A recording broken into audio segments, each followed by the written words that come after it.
Love is a force that is both beautiful and perplexing. It transcends logic, often shifting from one extreme to the next.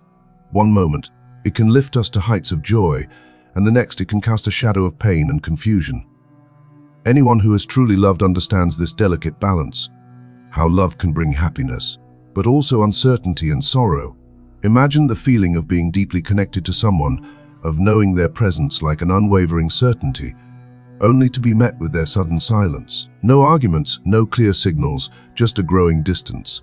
For many, this would signify disinterest, a clear indication that love has faded. But what if it wasn't disinterest at all?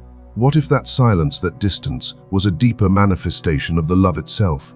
Carl Jung, one of the most influential minds in understanding the human psyche, gave us valuable insights into these complexities. His teachings reveal that love is not just a simple, superficial emotion, but rather a profound experience that taps into the deepest recesses of our minds. Today, we'll delve into the hidden side of love, the side that often remains in the shadows of our unconscious mind, the side that can drive someone to distance themselves just when the connection feels strongest. This truth may forever change the way you view love and the relationships in your life. Love is not merely a bond between two people, it is a phenomenon that has roots deep within us.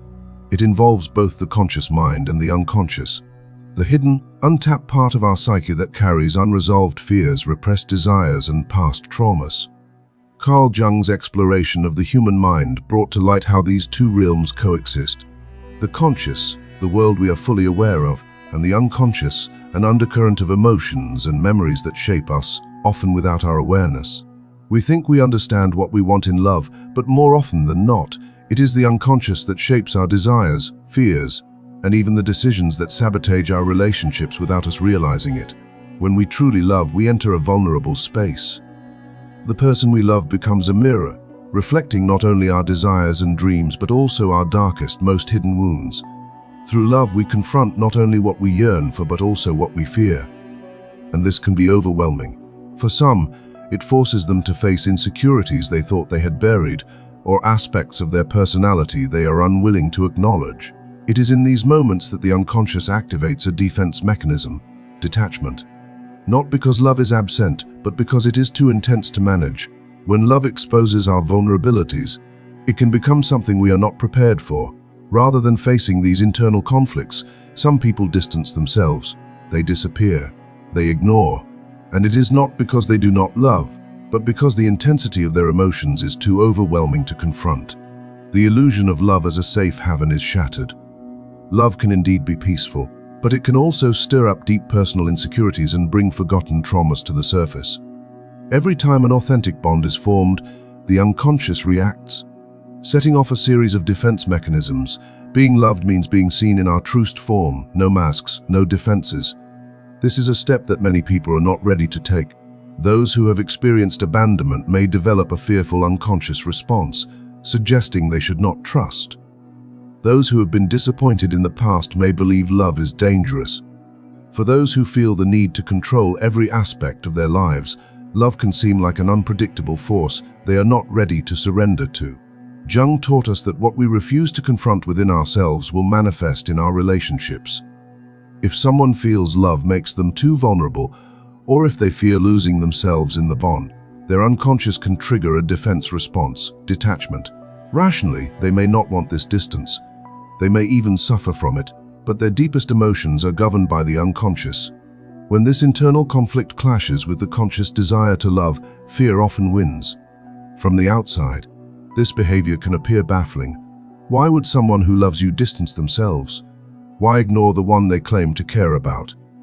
The answer lies in how the psyche deals with internal conflict. Love, a powerful force, can destabilize the very core of a person.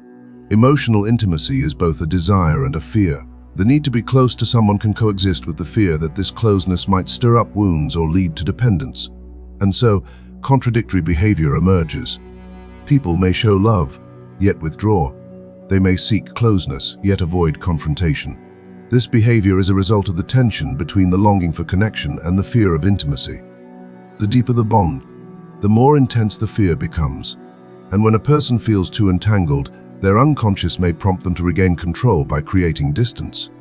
When someone you love begins to ignore you, It's natural to wonder what went wrong, but often it has nothing to do with you. It's about what the other person is experiencing internally. Don't take it personally, because detachment doesn't always signal disinterest. More often, it's a reflection of an internal struggle. In these moments, the worst thing you can do is chase them or force a response. If someone is distancing themselves out of fear, trying to hold them back will only create more resistance. True love is not about possession or control, but about allowing the other person to face their fears without feeling smothered. What complicates matters further is that absence can sometimes be a test. The other person may be testing the strength of the bond. They might distance themselves to see if love can endure the silence, if it is strong enough to thrive even without constant validation. This behavior, though it may seem unfair, is an instinctive reaction from those who fear deep emotional involvement. They create space to feel secure, to avoid being overwhelmed by emotions they can't control. But those who use distance as a test are often not ready for a stable, lasting love. True love does not require tests to prove its strength. It is built on trust and authentic presence. So, what happens if the person does not return? What if the distance becomes permanent? Before I answer that, I hope you are finding this video thought-provoking and valuable. If so, please share it with anyone who could benefit from these insights. If the person does not return, then the distance is not a loss but a lesson. True love is not about fighting to hold someone back, but about letting them choose their own path. We often see love as something to be conquered or preserved at all costs, but real love isn't measured by its duration. It is measured by the impact it has on us.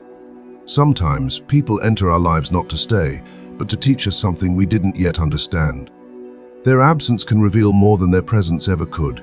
It forces us to look inward and ask ourselves what truly scares us: the loss of the other person or the emptiness they leave behind. Perhaps this person awakened something deep within us, something we didn't even know was there. This is why love, even when it leads to distance, can be an opportunity for growth. Though it may not be easy to accept, the person who leaves could have been the catalyst for change that we would never have embraced on our own. There is another aspect often overlooked in these situations. Those who distance themselves are not always aware of why they do it.